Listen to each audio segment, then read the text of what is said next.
ကျွန်တော်မေးတာကမရှင်းပေးဘူးဆိုလို့ရှိရင် မရှင်းသေးဘူးဆိုရင်အဲ့တိုင်းပဲလုပ်ပါမယ် ပြီးတော့အရသားဆိုရပေါ်လာရင်စစ်ကိုရက်စက်နိုင်လိမ့်မယ်လို့တရုတ်နိုင်ငံနဲ့တရုတ်မီဒီယာတွေကလေသံပေးနေပါတယ် ဟောနော်ကတဲ့ရှင်များအားလုံးမင်္ဂလာပါဒီနေ့ကတော့နော်ရွေးကောက်ပွဲပြီးလို့ရှိရင်2016မှာရွေးကောက်ပွဲပြီးလို့ရှိရင်တရုတ်တွေမြန်မာနိုင်ငံကိုသိမ့်ပြီးတဲ့ကဲဆရာကိုသိမ့်မြတ်ပါတယ်ပြောထားလေးဆိုတာလေးကိုနားထောင်ကြည့်ပါအောင် ဒီတော့ပြီးတော့အရသားဆိုရပေါ်လာရင်စစ်ကိုရက်စက်နိုင်လိမ့်မယ်လို့တရုတ်နိုင်ငံနဲ့တရုတ်မီဒီယာတွေကလေသံပေးနေပါတယ် ဟောနော် အဲ့ဒါဟာသူတို့ဖြစ်စေချင်တဲ့အရာဖြစ်ပါလိမ့်မယ် သူတို့ပြည်စရှင်တဲ့အရာဖြစ်ပါလိမ့်မယ် အဲ့တော့တရုတ်အလိုကျစစ်အုပ်စုဟာပြည်သူ့ရက်စဲရေးဆွေးနွေးပွဲတချို့ကိုဟန်ပြလုပ်လာပါလိမ့်မယ်စစ်အုပ်စုအနေနဲ့မလွဲမရှောင်သာလုပ်ပြရမယ့်အခြေအနေပါတရုတ်အင်ဒိုနီးရှားတို့ကဂျာဝင်ပြီးတော့ NUG နဲ့စစ်အုပ်စုရဲ့အယက်သားနာမည်ခံအစိုးရတို့ရဲ့ကြားထဲမှာစစ်ဆက်ပေးဖို့ကြိုးစားလာတာမျိုး ဟောနော်ဘုဆိုရွေးကောက်ပွဲတော့လောက်နေပေါ့နော် ရှိကောင်းရှိလာနေပါတယ်ဒါပေမဲ့စစ်အုပ်စုဟာတစ်ဖက်ကဆွေးနွေးပွဲကိုဟန်ပြကြေညာနေပေမဲ့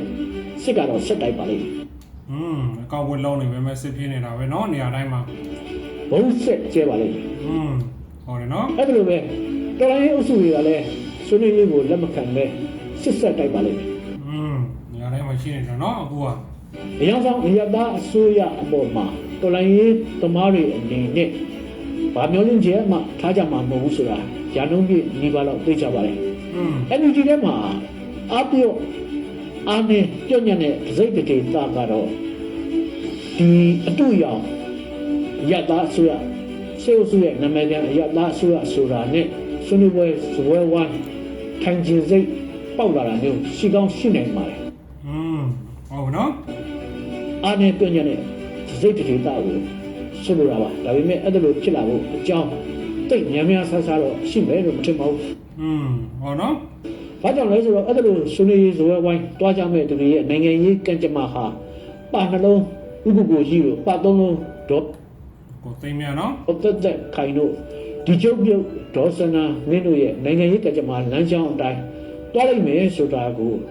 တော်တော်လေးထင်ရှားမြင်သာနေလို့ပါဒီတော့ရွေးကောက်ပွဲအလုံးအစိုးရဟာရတအယောင်ဆောင်စစ်ဆိုးရပါရွေးကောက်ပွဲအလုံးမှာပေါ်လာမဲ့လွှတ်တော်ဟာ အခုလွတ်တော့ပေါ်လာတော့မှာဗောနော်ဒီတလားနှစ်လားတဲ့ပါနော် ဖြစ်တဲ့2008လွှတ်တော်ဒေတဲမှာတောင်မှစစ်ပုံအပေါက်ဆုံးစစ်လွှတ်တော်ဖြစ်လာပါလိမ့်မယ်ရွေးကောက်ပွဲအလုံးနိုင်ငံရေးခင်းချင်းကတော့ငင်းချမ်းရေးအတန်ပေးပြီးတော့ဘုံကျဲတဲ့ခင်းချင်းဖြစ်လာပါလိမ့်မယ် ဟုတ်နော်ကိုဆိုနေရာထဲမှာပုံကျဲတယ်နော်ဟိုမှာရှေ့ဘောဟဲ့မှာလည်းဒီတော်ဝါကျဲတာဗောနော် စီရေးအခြေအနေဘာမှထူးထူးခြားခြားပြောင်းလဲဖို့မမြင်ပါဘူးဒါပေမဲ့လူသားတချို့ပြောင်းလဲပါလိမ့်မယ်တော်လိုင်းရေးကိုစားပြုနိုင်ငံရေးခေါင်းဆောင်တွေတဲကနေလဲစိတ်မခိုင်ဘူးအနေငယ်ဖက်ပေါ်ပြီးတော့ဆွေးနွေးရေးဘက်ကိုတိတ်ညွတ်လာတာမျိုးရှိကောင်းရှိနေပါလေ ဟောနော်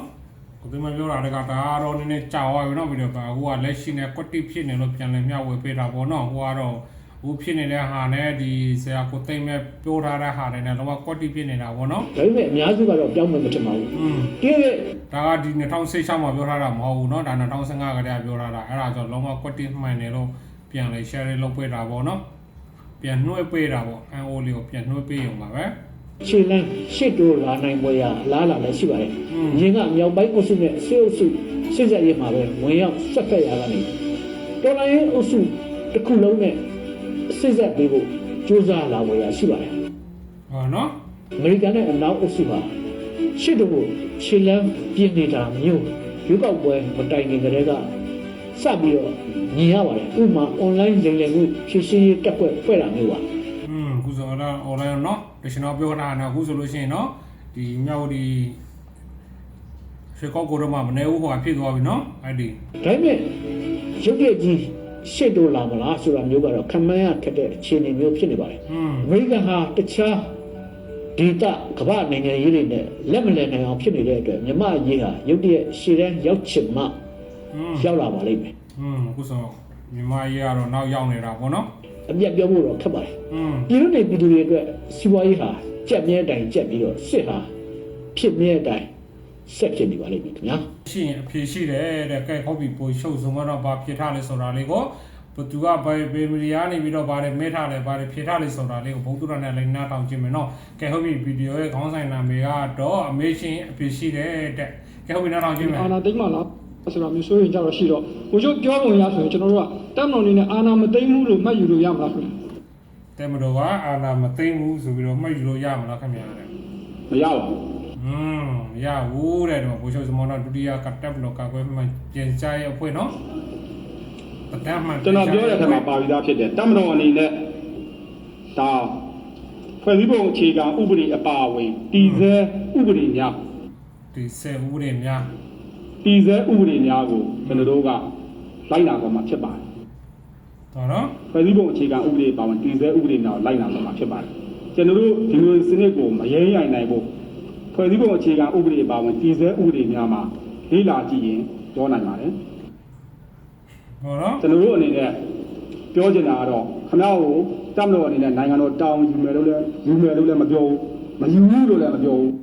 တဲမတော်တာဝန်ယူမလို့လည်းမပြောဘူးမယူဘူးလို့လည်းမပြောဘူး ကျွန်တော်တို့ပြောနေတာဖွဲ့စည်းပုံအခြေခံဥပဒေအပါအဝင်လက်ရှိတည်ဆဲဥပဒေများကိုဖွဲ့စည်းပုံအခြေခံဥပဒေနဲ့မဆန့်ကျင်ပဲကျွန်တော်တို့လိုက်နာဆောင်ရွက်သွားမှာဖြစ်တယ် မဲဆင်မာရွေးမှုတွေကိုအစိုးရလွတ်တော်နဲ့ပြောင်းစုရွေးကောက်ပွဲကော်မရှင်တို့ကဖြည့်ရှင်းပေးဖို့လဲတပ်မတော်ကထပ်မံတောင်းဆိုလိုက်ပြီးဖြည့်ရှင်းမပေးဘူးဆိုရင်ဗာဆက်လုပ်မယ်ဆိုတာကိုအတိအကျမပြောပေမဲ့သူတို့မှတော့အဖြေရှိပြီးသားလို့ဗိုလ်ချုပ်စောမင်းထွန်းကပြောပါတယ် ဟောနော်